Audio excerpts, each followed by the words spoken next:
नमस्कार, मैं हूं राहुल शर्मा। आप देख रहे हैं नेक्स्ट 9 न्यूज और आज हम बात कर रहे हैं उत्तर प्रदेश की राजधानी लखनऊ से आई बड़ी खबर की। लखनऊ का बड़ा इमामबाड़ा एक आरोप के चलते सुर्खियों में है। डिजिटल क्रिएटर मान्य सिंह का आरोप है कि उन्हें इमामबाड़े में जाने इस वजह से रोका गया कि उन्होंने हिजाब नहीं पहना था। अब इस मामले पर उत्तर प्रदेश राज्य महिला आयोग की उपाध्यक्ष अपर्णा यादव की प्रतिक्रिया सामने आई है। इस मामले पर राज्य महिला आयोग की उपाध्यक्ष अपर्णा यादव ने मीडिया को बताया कि ये बेटी हमारे पास आई थी। मैंने मुख्यमंत्री को पत्र लिखा है कि इस मामले में कड़ी कार्रवाई की जाए। बड़ा इमामबाड़ा के कर्मचारियों ने इस बच्ची के साथ बहुत अभद्र व्यवहार किया और कहा कि हिजाब पहनकर ही आप इमामबाड़ा आ सकते। ऐसे लोगों पर कड़ी कार्रवाई होगी। अपर्णा यादव ने कहा कि यह घृणित कार्य सिर्फ एक समाज को टारगेट करने के लिए किया जा रहा है। उन्होंने अपील की है कि इस तरह का कृत्य न किया जाए। किसी की स्वेच्छा नहीं है। कोई आदमी कहीं घूमने गया है तो आप उसे बाध्य नहीं कर सकते। ऐसे में बहुत ज्यादा समाज में डिवाइड रूल हो जाएगा। अपर्णा यादव ने इसे घृणित मानसिकता का कार्य बताया। उन्होंने कहा कि यह उनकी अराजक सोच है। हिंदू मुस्लिम बांटना चाहते हैं, माहौल खराब करना चाहते हैं। ये लोग बच्चियों को टारगेट कर रहे हैं। ये सरकार बदतमीजी बर्दाश्त नहीं करेगी। उन्होंने कहा कि इस तरह की अभद्रता करने की किसी ने भी परमिशन नहीं दे रखी।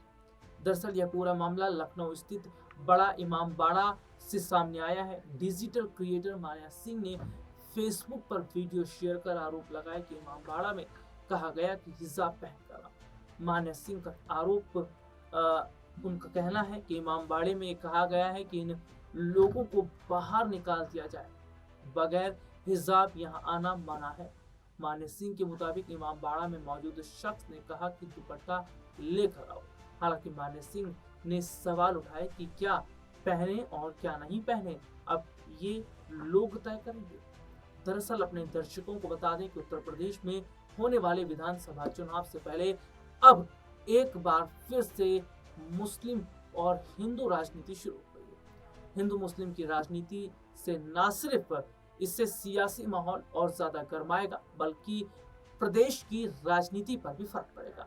अपने दर्शकों को बता दें, उत्तर प्रदेश में साल 2027 में होने वाले विधानसभा चुनाव से पहले प्रदेश के मुख्यमंत्री योगी आदित्यनाथ पूरी तैयारी कर रहे हैं। चुनाव को जीतने के लिए पार्टी की तरफ से पूरी रणनीति बनाई गई है। चुनाव को जीतने के लिए बहुत बड़े हद तक काम भी चल रहा है। हालांकि इस बीच समाजवादी पार्टी की अगर बात करते हैं तो उनका जो पीडीए का नारा है, वो पीडीए का नारा क्या उन्हें चुनाव में फायदा पहुंचाएगा। अगर बात मुस्लिम्स की हो रही है, मुस्लिम वोटर्स की हो रही है, तो यहाँ पर इस बात को समझिएगा कि मुस्लिम वोट पर अब बसपा सुप्रीमो मायावती की नजर तो है, इसके साथ चंद्रशेखर आजाद रावण की। एक वक्त वो था जब समाजवादी पार्टी को एक तरफा इस बहुल का वोट मिलता था, लेकिन अब बसपा जब से मैदान में उतरी है, मायावती जब से मैदान में आई है, तब से जो मुस्लिम वोट है उनके बढ़ने की बहुत ज्यादा उम्मीद लग रही है। चंद्रशेखर आजाद रावण की अगर मैं बात कर लेता हूं तो वो भी यूपी विधानसभा चुनाव में अपने उम्मीदवार को उतार सकते हैं। यहाँ गौर कीजिएगा कि एक वक्त में आजम खान जैसे नेता जो समाजवादी पार्टी के लिए बहुत फायदेमंद साबित हुए थे, जिन्होंने समाजवादी पार्टी की सरकार बनाने में अपनी अहम भूमिका निभाई थी, वो आजम खान आज जेल में है और आजम खान का अब दबदबा भी उतना नहीं रहा। तो ऐसे में अखिलेश यादव ने यूपी चुनाव से पहले अचानक सलमान खान, बॉलीवुड फिल्मों के सुपरस्टार है सलमान खान, उनसे मुलाकात की। हालांकि अखिलेश यादव ने ट्वीट भी किया, वीडियो शेयर किया, पिक्चर्स को शेयर किया, जिसमें उन्होंने कहा कि मैं सलमान खान के पिता सलीम जो है उनकी जो तबीयत खराब थी उसके जो बारे में उनसे पूछताछ करने गया था, लेकिन मतलब मिलने मुलाकात करने गया था, लेकिन मुलाकात नहीं हो पाई। अब ऐसे में ये कहा जा रहा है कि जो सलमान खान थे उनसे मुलाकात हुई है। दरअसल सबसे बड़ी बात यही कि अखिलेश यादव इस वक्त छटपटा रहे हैं। छटपटने की सबसे बड़ी वजह है कि जहां भारतीय जनता पार्टी की तरफ से भी ये कोशिश की जा रही है कि मुस्लिम वोट्स को बांटा जाए, और अगर ऐसा होता है तो इससे बीजेपी को ही बड़ा फायदा होगा, समाजवादी पार्टी को बड़ा नुकसान होगा।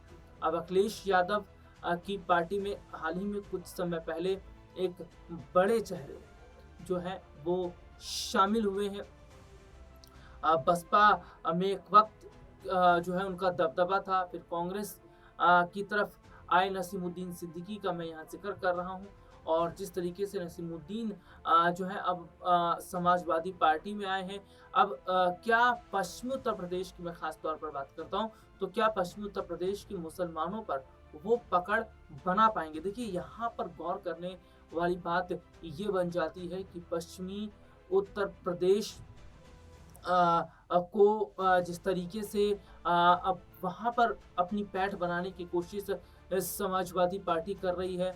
उत्तर प्रदेश के अंदर जिस तरीके से लगातार हम यहाँ पर देख रहे हैं कि उसको मजबूत करने में जो है वो पार्टी लगी हुई है। तमाम चीज़ें कहीं ना कहीं बताती हैं कि क्या आने वाले समय के अंदर बड़ा जो फेरबदल है वो दिखता नजर आएगा। देखिए, बहुत बड़े हद तक अगर मैं बात करता हूँ तो यहाँ जो स्थिति है वो बहुत ज़्यादा अलग नज़र आ रही है। यहाँ पर जो हालात हैं वो साफ तौर पर बता रहे हैं कि समाजवादी पार्टी कितनी डरी हुई है, समाजवादी पार्टी कितनी घबराई हुई है, क्योंकि समाजवादी पार्टी के वोट बैंक में सेंध लगाने के लिए दो बड़े नेता इस वक्त तैयार हैं। देखिए, चंद्रशेखर आजाद रावण और दूसरा बसपा सुप्रीमो मायावती और तीसरा कांग्रेस पार्टी की। यही वजह है कि हाल ही में खबर सामने आ रही थी कि क्या समाजवादी पार्टी कांग्रेस के साथ मिलकर चुनाव लड़ सकती है, क्योंकि अगर कांग्रेस चुनाव लड़ेगी तो जाहिर तौर पर वोट तो वो भी काटेगी। तो यहाँ पर ऐसा देखा जा रहा है कि नगीना से सांसद चंद्रशेखर आजाद रावण जो कि दलित राजनीति करते हैं, दलित उनका वोट बैंक है, मुस्लिम वोट बैंक है, अन्य पिछड़ी जातियों का जो वोट बैंक है वो भी उनके साथ जुड़ा हुआ है, और यही वोट बैंक मायावती के साथ भी जुड़ा हुआ है।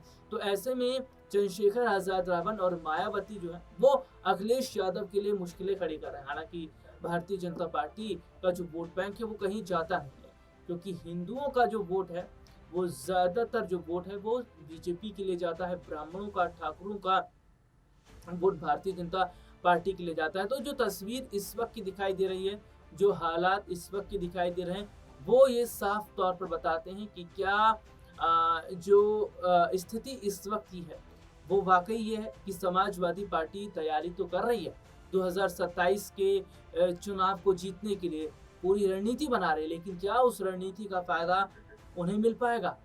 फिलहाल आज के इस प्रोग्राम में इतना ही, फिर आपसे मुलाकात होगी, तब तक के लिए इजाजत दीजिए, नमस्कार।